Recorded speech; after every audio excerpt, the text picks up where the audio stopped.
नमस्कार मित्रांनो, trending Marathi education या करंट अफेअरच्या मराठी एज्युकेशन चॅनलमध्ये आपले स्वागत आहे. तर मित्रांनो, आपण तुमच्यासाठी रोजच्या रोज चालू घडामोडीचे प्रश्न हे मराठीतून घेऊन येत असतो.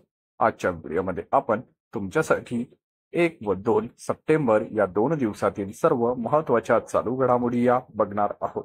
मित्रांनो, जर तुम्ही चॅनलवर नवीन असाल, चॅनलला अजूनपर्यंत सबस्क्राईब केलेलं नसेल तर सबस्क्राईब करून घ्या आणि बेल आयकॉनला प्रेस करा. म्हणजेच प्रत्येक दिवसाच्या चालू घडामोडीच्या व्हिडिओची नोटिफिकेशन तुम्हाला सर्वात आधी मिळून जाईल.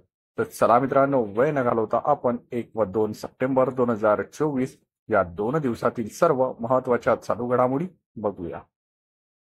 पॅरिस पॅराऑलिम्पिक स्पर्धेमध्ये भारताच्या अवनी लेखा हिने नेमबाजीमध्ये कोणते पदक जिंकलेले आहे? तर या प्रश्नाचं उत्तर आहे ऑप्शन क्रमांक 1 सुवर्ण.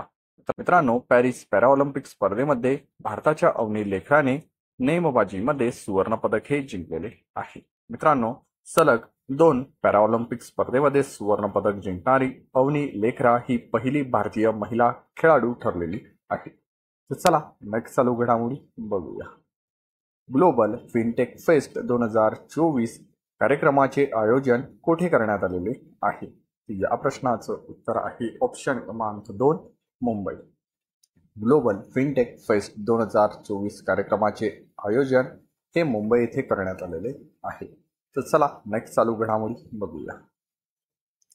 पालघर जिल्ह्यातील सर्वात मोठ्या वाढवण बंदराचे भूमिपूजन कोणाच्या हस्ते करण्यात आलेले आहे? तर या प्रश्नाचं उत्तर आहे ऑप्शन क्रमांक 3 नरेंद्र मोदी. मित्रांनो, भारताचे पंतप्रधान नरेंद्र मोदी यांच्या हस्ते पालघर जिल्ह्यातील सर्वात मोठ्या वाढवण बंदराचे भूमिपूजन हे करण्यात आलेले आहे.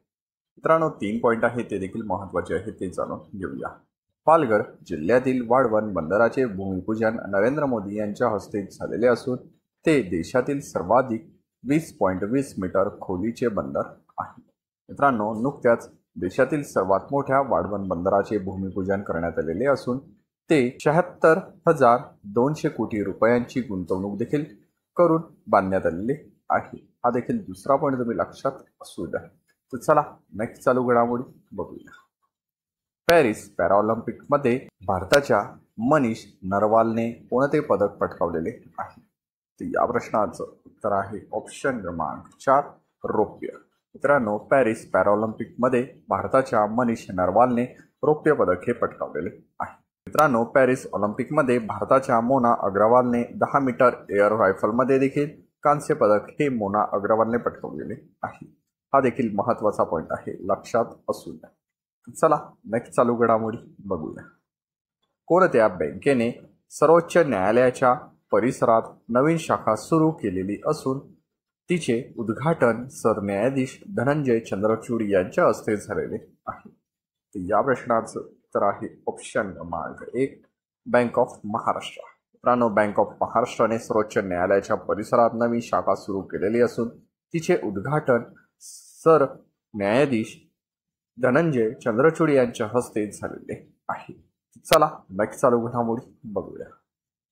पॅरा ऑलिम्पिकमध्ये भारताच्या प्रीती लालने कोणत्या खेळात कांस्य पदक जिंकलेले आहे? तर या प्रश्नाचं उत्तर आहे ऑप्शन क्रमांक 2 ॲथलेटिक्स. मित्रांनो, पॅरा ऑलिम्पिकमध्ये भारताच्या प्रीती लालने ॲथलेटिक्स खेळात कांस्य पदक जिंकलेले आहे. तर चला नेक्स्ट चालू घडामोडी बघूया.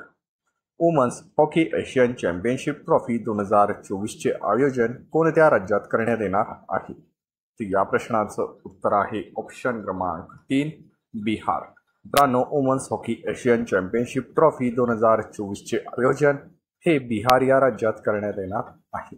तर चला नेक्स्ट चालू घडामोडी बघूया. भारतातील पहिले प्रदूषण नियंत्रण जहाज ICGC समुद्र प्रताप कोणी लॉन्च केलेले आहे? तर या प्रश्नाचं उत्तर आहे ऑप्शन क्रमांक 4 गोवा शिपयार्ड. मित्रांनो, भारतातील पहिले प्रदूषण नियंत्रण जहाज ICGS समुद्र प्रताप हे गोवा शिपयार्ड यांनी लॉन्च केलेले आहे. तर चला नेक्स्ट चालू घडामोडी बघूया.